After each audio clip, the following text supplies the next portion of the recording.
So in today's video, I'm going to be talking about my experience having 60 sessions of medical grade hyperbaric oxygen therapy for my ME-CFS. Now, I haven't actually planned out this video particularly. I hope I'll touch all the main points. I just wanted to have something out there for people who have been requesting a sort of final update on my journey with this. I previously did a video after 10 sessions and after 30 sessions, but now it's 3 weeks since I finished the final treatment, and so I can now offer my final or near final reflections, because it may be the case that there is still further changes to come as time passes from the end of the treatment. First of all, for people who are new to this channel, I will just say that I have had ME-CFS for 7 years, and I decided to travel to Romania, to a city in the northwest called Oradea, to have these 60 sessions of hyperbaric in a clinic called Hyperbarium. And I arrived in Oradea in early March, completed the treatments over around 3 months. I decided to do this because I felt that I kind of stagnated in my efforts to get better. I go through different periods in my attempts to improve my condition. Some are kind of where I'm working more on my body healing itself, or using methods to encourage that, like brain retraining, the potato method, the carnivore diet, supplements. And at other times, especially when I haven't made a kind of breakthrough progress, I decide to try something, a kind of a bigger treatment to sort of shift my baseline upwards and therefore allow me to hopefully make better progress. And so, for example, I previously went to Bayreuth in Germany to have HELP apheresis, and that came out of a moment of also feeling that I just wasn't making progress and I needed to try something different. And so hyperbaric oxygen had been on my mind for a while.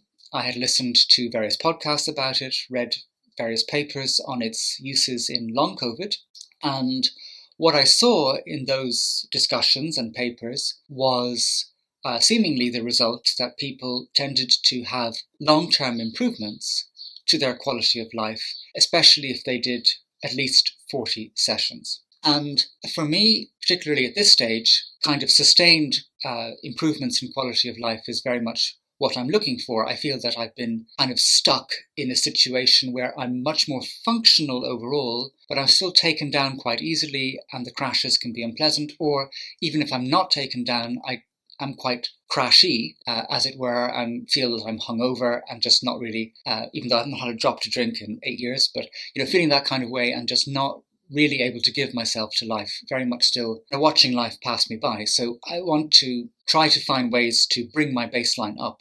And it seemed to me that although it was a big commitment in terms of time, I was prepared to go through it if my kind of if there could be a shift upwards in my general capacities and health. I decided to go to Romania. I chose there because the cost of the treatments is much less than in Western European private clinics.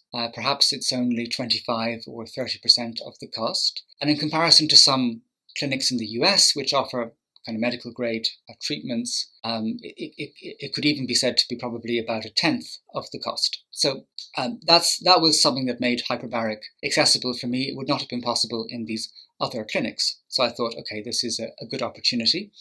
I'd also always wanted to go to Romania, so I thought, why not combine both things together? And so the way I felt about it was from reading the research, and for example, one great book I read by Professor I Efrati called Beyond Normal, which kind of lays out the benefits of medical grade hyperbaric, is that there are certain aspects of it that feasibly could help someone with ME-CFS, including improved mitochondrial health and density, and also increased angiogenesis, or the creation of new blood vessels throughout the brain, throughout the muscles, therefore helping sort of to counteract the lowered blood perfusion which exists in the illness.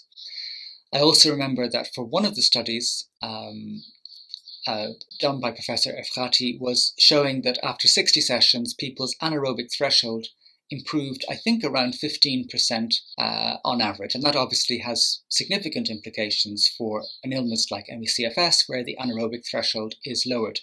So I was very much hoping that these treatments would change my baseline capacity, allow me to do more every day, and make it less likely that I crashed. All right, so now we come to the clinic itself, Hyperbarium, which is on the outskirts of Oradea. It's a very impressive clinic, very clean, very pleasant on the eye, great staff, very good doctors. Everything was absolutely 10 out of 10, and I would have no hesitation in recommending it as a clinic to anyone who would be interested in getting medical grade hyperbaric oxygen at a much lower price than in most clinics in more Western countries. The protocol itself was done at 2.4 atmospheres, which is higher than the protocols used in the Aviv clinics, which is at 2 atmospheres. And you would breathe oxygen for 20 minutes and then take a break for 3 minutes and then repeat that 3 more times. So you'd have 4 periods of breathing oxygen at 100% under pressure, and then 3-minute air breaks in between. And so I did that for 3 months. It was quite a slog. I have to say there were plenty of times that I was absolutely fed up and asking myself, like, what have I done? Why am I here? Why am I doing this? But I kept going, and in the belief that it would really help eventually. The thing about hyperbaric is that it actually relies on something called at least in terms of long-term effects, something called the hyperoxic-hypoxic paradox. I'm not going to go into all of that here, but it is a kind of process by which you trick the body into healing the cells, healing the mitochondria, creating the blood vessels, and creating stem cells. And it's that process that actually allows for the long-term healing. So let's now come to how it's all actually worked out for me. And you might be wondering, was it a great result? Do I feel super happy like these fellows up above me here? Was it actually a disappointing result? And sadly, at this point, I would have to say that it was a disappointing result. It's possible that might change because sometimes, because of the nature of the hyperoxic-hypoxic paradox, you don't get the full results of the treatment until several months after you finish. So it's feasible that later in the summer I might wake up feeling a lot better. And I do know of at least one long COVID patient for whom that was the case, and I interviewed her on this channel a few months ago. But at this moment in time, 3 weeks after I finished, I would have to say I'm terribly disappointed with the results. There were some positives, which I will mention now before I come to why I have been disappointed with the outcome. So in terms of positives, I'm definitely sleeping better. And I am very grateful for this because insomnia, particularly on days where I've overdone it, has been a real issue throughout my illness. And sometimes my insomnia has been horrendous, even total, so no sleep at all. What I have noticed from this treatment is that even on the days where I have overdone it, I'm usually sleeping pretty well throughout the night. And so that's something that's given me more confidence in the nighttime because it's been a big issue actually, as I say, over the course of the illness. A second area that has been helped has been the amount of saliva that I produce. So this has also been an issue, having a very dry mouth and in general struggling with producing moisture in my body, which is more likely to be coming from autoantibodies that I have. But one thing I'm pretty sure has happened is that I am actually producing more saliva. And this makes it easier for me to eat meals because with the reduced saliva, it actually makes it harder to swallow food. And so I can spend a long time eating.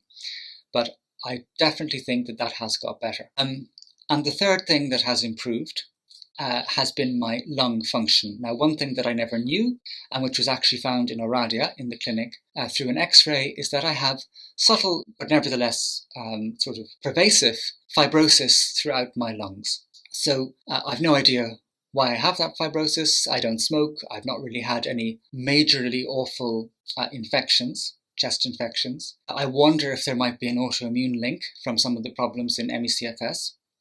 But nevertheless, we did a spirometry test every month, and what was seen was that my lung function improved significantly over the course of the treatment. And this is something that I actually feel as well. I feel better in my lungs. They feel soft and like I can get a deeper breath. So I'm very happy about that aspect. I don't know the full extent of the healing of the fibrosis, and one thing that I hope to do later this summer is get another X-ray and then be able to compare and contrast between the two, and that would be fascinating. And even if that were the only benefit that I had from the treatment, I think that's a very significant one. And I don't really know of what other treatments could directly improve lung fibrosis in a way that actually directly targets the problem. However, those things aside, I have not seen any change within the ME-CFS itself. That is to say, my stamina is no better and my crashes are no better. And just the general sense of what I associate with ME-CFS symptoms just has not changed. And in fact, I would say that it might be worse. At least at this moment in time, I would think that. I mean, after I finished the treatment, about 5 or 6 days after, I went into an horrendous crash, the worst I'd had in a long time. I became housebound, struggling to sit up, turn over. I could just about make it outside to pick up some food for the day, but it was a very, very bad crash. So from that, I saw that nothing had really changed. But also, even now, 3 weeks after the treatment and over 2 weeks since that crash started, I'm still, and I'm slowly getting better, but this has been like a whopper. This has been a whopper of a crash. And so I've been very weak and not able to do much, and I've been having to rest an awful lot. And I actually feel like my baseline capacity right now is significantly lower than before the treatment actually started. And I would also say that throughout treatments, as I got to 40 sessions, 50 sessions and so on, I wasn't noticing an improvement in my stamina either. So I don't think this is just a kind of post-treatment hiccup. I just didn't notice any such improvement at any point. Now, hopefully, maybe in a few months' time, I will indeed have a delayed response, but as of right now, I see no evidence that this improved my ME-CFS. So it now comes to the question of whether or not I would recommend this treatment for other ME-CFS and long COVID patients. Now, the thing is that some people do actually do very well with this treatment. And there are plenty of anecdotal stories out there of people who did medical grade hyperbaric and actually cited as integral for their recovery. I have 2 such stories on this channel of people who say that this was the reason they recovered. One of them, Matthew, improved very soon into his treatment, and the other, Fleury, started to improve a month after she finished. So one cannot say that it's definitely not going to necessarily help someone with ME-CFS, and as I say, there is a rationale as to why it could. And when we look at the studies from the Aviv Clinic, there is a sustained improvement in quality of life in a lot of the patients, even on a long-term follow-up basis, assuming they've done at least 40 sessions. Now, having said that, I watched the recent ME-CFS conference at Charité University Berlin. They have a study that they're doing on hyperbaric oxygen, and it was 40 sessions for ME-CFS patients, and it did show, again, an improvement in quality of life, but it was very, from what I remember, I think modest might be too strong a word. It was this kind of slight improvement. And, that kind of slight improvement, if you are happy to go through the effort of the treatment, looking for, hopefully a long-term nudging upwards of your quality of life, then it's something to consider, and maybe you might have a result that's better than that, as some people do. But what I would caution people is to be very careful in listening to your body when you do this treatment, because it is actually placing a stress on your system. The whole nature of the hyperoxic-hypoxic paradox, it's working by stressing you out. That might simply put be too much for some people. And if I think back to the treatment that I had, I was often wiped out each evening after the treatment. And so it may be important to be more adaptive and flexible if you are going to try medical grade hyperbaric treatment and actually do it, 3 times a week. Or be prepared to really stop and take a break if you are struggling. Another factor that maybe was pertinent for my situation was doing the treatments at 2.4 atmospheres absolute, because that is, again, a significantly higher level of pressure, which means that the power of the treatment is also higher. Whereas the people in the ME-CFS and long COVID studies were doing this at 2 atmospheres, which would place less of a stress on the body. So that's an important consideration. And there may even be an argument for not doing medical grade hyperbaric treatment, but actually some of the soft chambers. So things that are down at 1.3, 1.5, 1.8, which, mightn't have the same kind of potential impact, but which could be tolerated better and could still, change someone's baseline health. So it is a hard one. I think that it is something that's worth trying if you're happy to go through the slog of it, if you, accept the fact that the improvement might just be modest, and if you are prepared to really listen to your body and be adaptive in the course of the treatment. Don't push it, because you could end up lowering your baseline. This is, it is a significant treatment. It is placing quite a physiological demand on the body, and you do have to manage that carefully.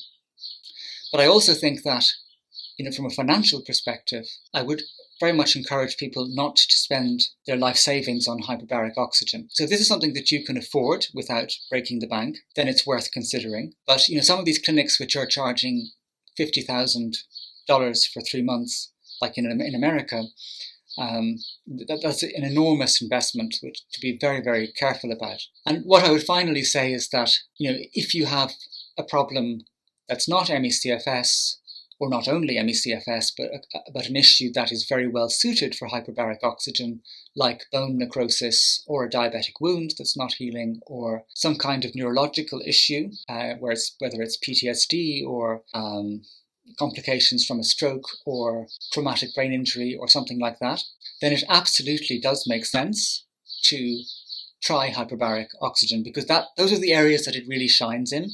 But it's just my personal feeling that when it comes to ME-CFS and long COVID, the improvements may be more modest, and that's fine, but it's important to go in with reasonable expectations and be prepared not to push it and to listen carefully to the signals that your body is giving to you after the treatment. So that's the situation. I've been disappointed. Nevertheless, I am actually happy that I did it. I think that, after 7 years ill, I'm proud of any effort where I actually do have to jump into the unknown and try to improve my situation. And sometimes they'll work out and sometimes they won't. As long as I can get back to my previous level of stamina, I will, chalk this up as a positive. I'm happy with the lung improvements, I'm happy with the sleep improvements, the saliva improvements, and I'm sure there will be a range of improvements that, I don't necessarily feel, but from the nature of the treatment, they will have had to have happened. I will have developed new blood vessels, stem cells, and so on. And so those things, hopefully will improve my health separate from ME-CFS, but, hopefully will improve the health in the long run. So that's it for this video. If I manage to have a more dramatic improvement in the coming months, which might be a delayed response from the hyperbaric oxygen, I will post a new video about that. But for now, that has been my situation. Do leave your questions, thoughts, comments down below on hyperbaric oxygen, and I will see you in the next video. Yes. And of course, they want to launch the World War III from Romania. And with this situation, of course, they can involve all Europe and also United States. So these, they have interest. They have interest in war. What do you mean they want to launch World War III from Romania?